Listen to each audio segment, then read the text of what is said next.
position. He would tilt his head when I answered him. He corrected my French gently. He told me I had a careful mind. I practice that careful mind in mirror like this. I studied my expression. I tried to look certain, because even then I wasn't entirely certain of my place. When guests arrived, I stood near walls. I listened. I learned. Invisible girls become excellent observers. You learn who holds power and who pretends to.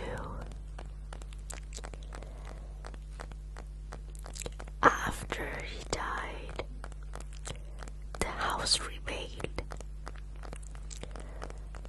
but I stopped seeing myself reflected in it.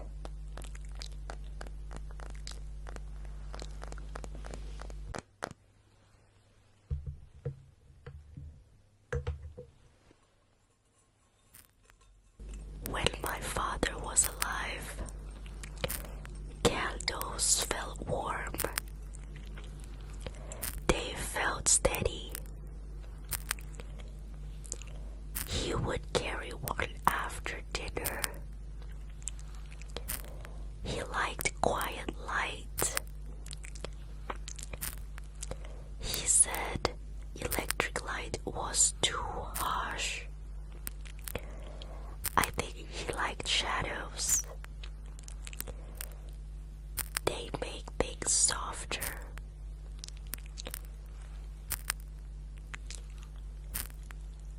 After he died, I began carrying candles myself. Not because I wanted to, because I had to. Downstairs corridors are darker, colder, and less forgiving. There is something humbling about holding your own light. You become aware of drafts, of small movements, of how easily a flame can falter.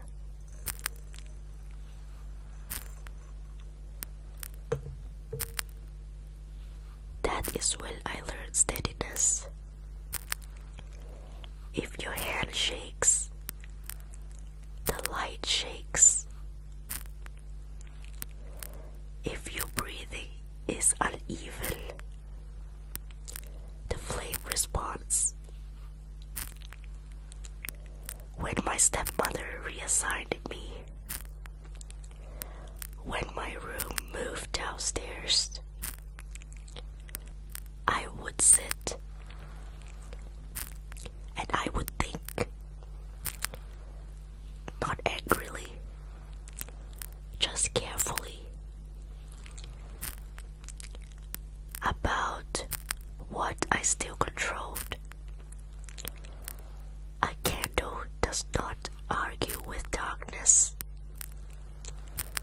It simply exists within it. I think I became like that.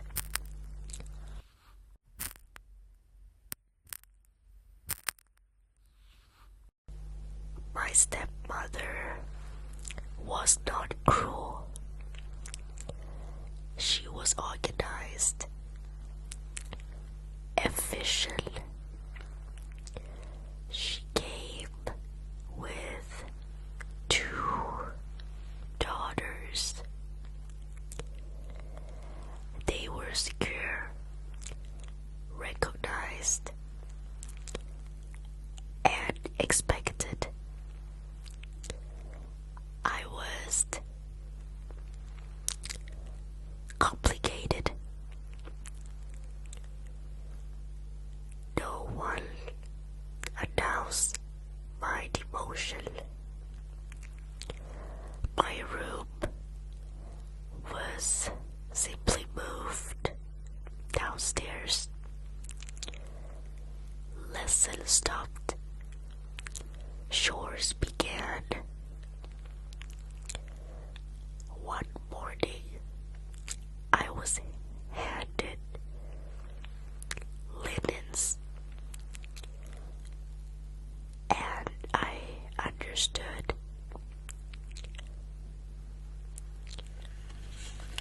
Masks are not always silk.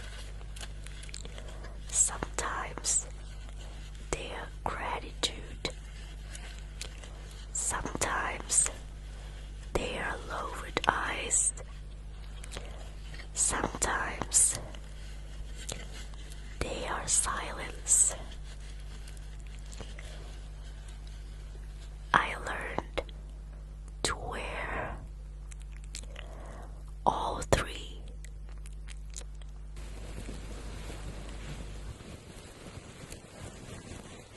This dress was not mine. I borrowed it, and I borrowed courage with it. I remember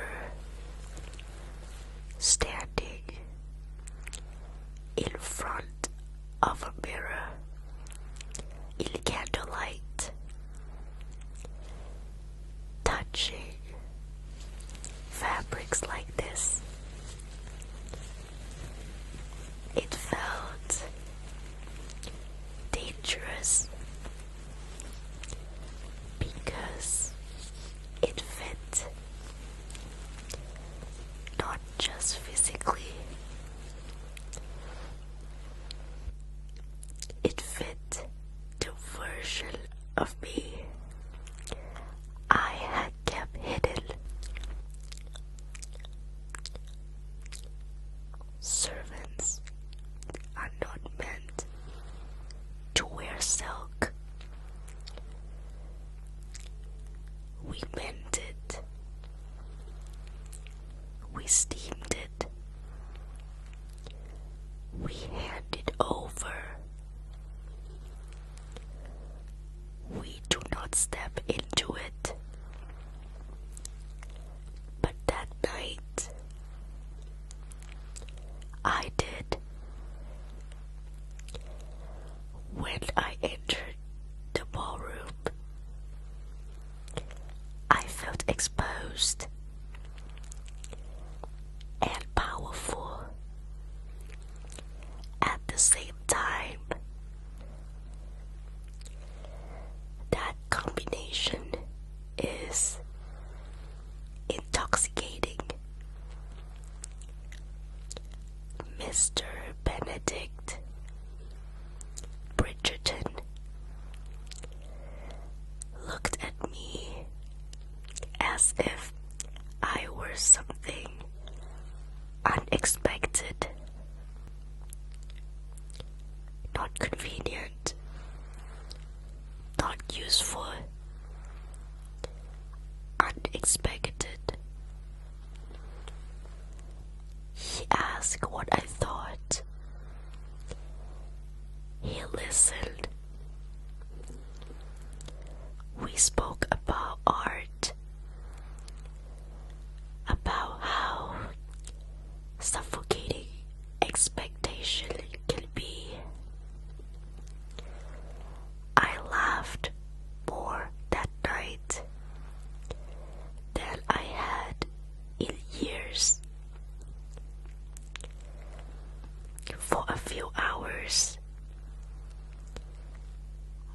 was not staff. I was not obligation. I was possibility. But midnight comes,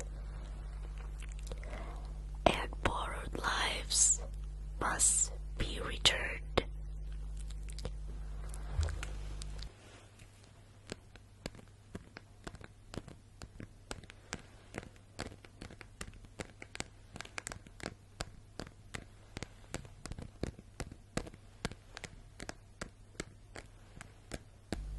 I hesitated before applying scent. Servants are meant to be neutral, unmemorable. That night, I chose to be remembered, and he remembered. Later, when I was working in his home, without silk, without light,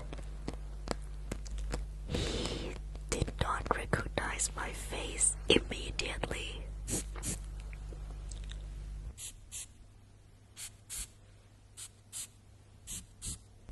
But he felt something familiar. Memory lingers in strange ways.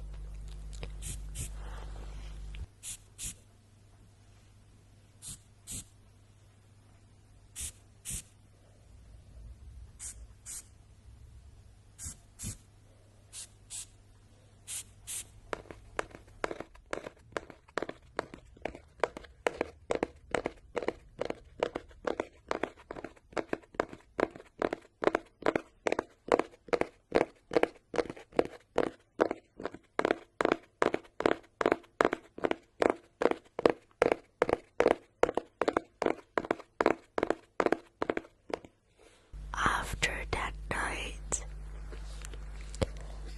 I was discovered. My stepmother smiled.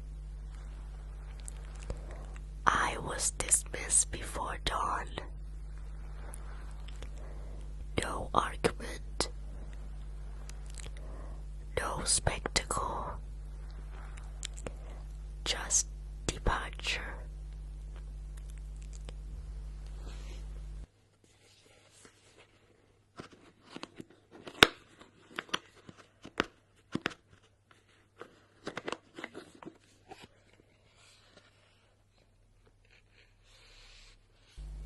My mother taught me how to sew. She said, if you can mend, you can survive. I didn't understand then, but I do now.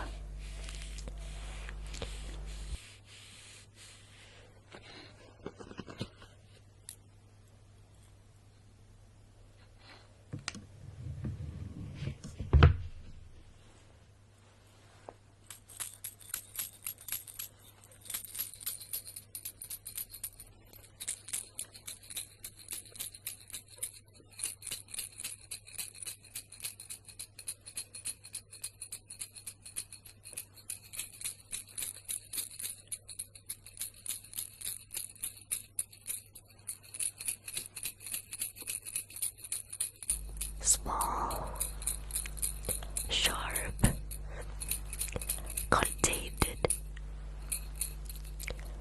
I learned to keep myself like this. Precise, measured. When I work in the Bridgerton household, yes, in his home,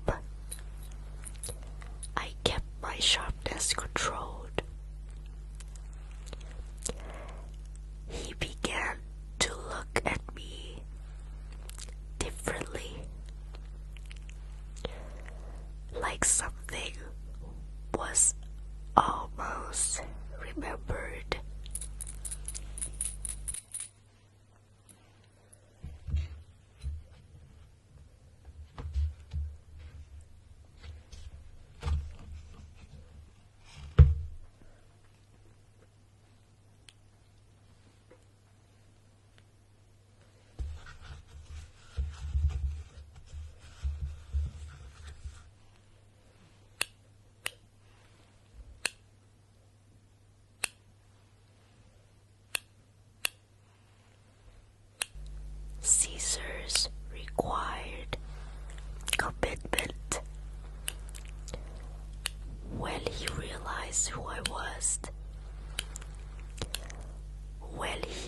offered protection.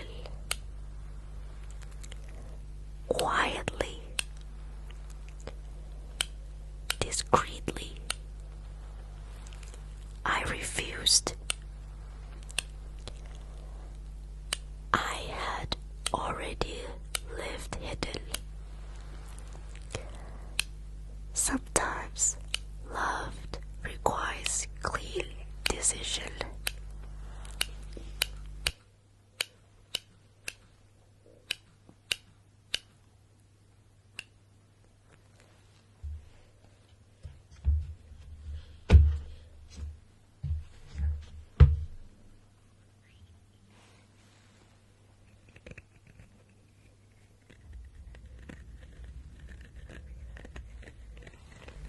The thimble absorbs pressure.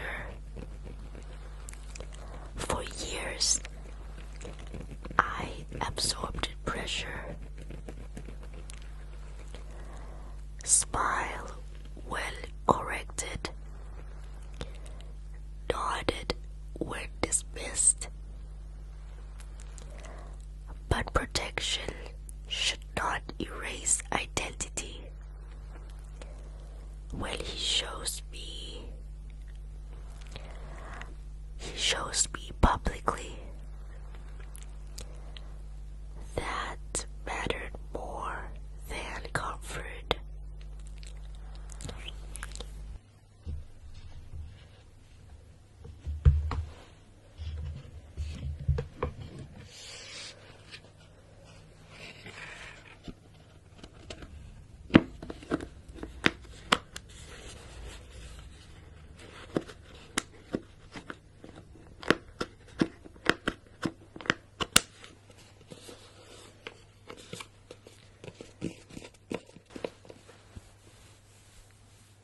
Gloves protects hands. As a maid, they protected my skin. At the ball, they protected illusion.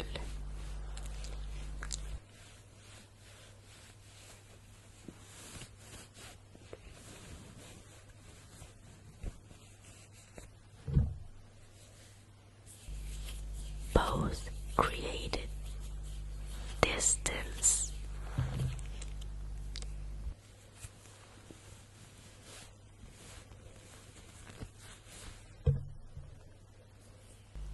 When he held my ungloved hands, he did not flinch. He admired them. He was not rescuing fantasy. He was choosing truth. And I chose him back. Because love without equality is just decoration. And I have decorated enough rooms in my life.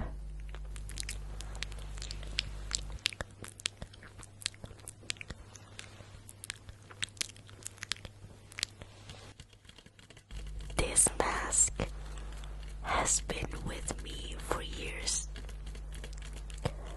Not this one. The invisible one. The one you wear when you are loved privately, but not acknowledged publicly. The one you wear when survival requires silence. The first time he loved me, he loved mystery. The second time, he loved me.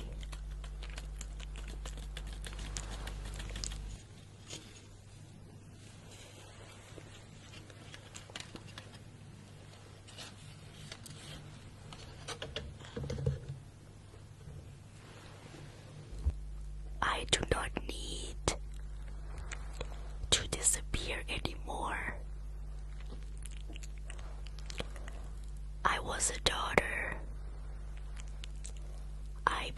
a maid.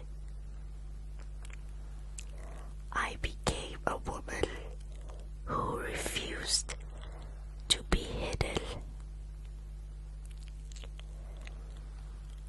and I was chosen in the light. Thank you. Thank you for listening to my story tonight. I wish you a pleasant night onwards.